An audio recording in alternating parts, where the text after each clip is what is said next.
चालू घडामोडी 8 ऑगस्ट 2024. प्रश्न पहिला. महाराष्ट्र मंत्रिमंडळाने नुकत्याच घेतलेल्या निर्णयानुसार राज्यात विनापरवानगी झाड तोडल्यास किती दंड आकारण्यात येणार आहे?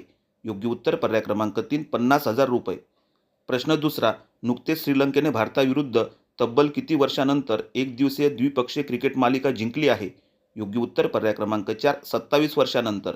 मालिकेत भारताचा 2-0 असा पराभव केला. प्रश्न तिसरा. भारतरत्न डॉक्टर बाबासाहेब आंबेडकर पुरस्कार 2024ने नुकतेच कोणाला गौरवण्यात आले आहे? योग्य उत्तर पर्याय क्रमांक 2, मसाला किंग धनंजय दातार.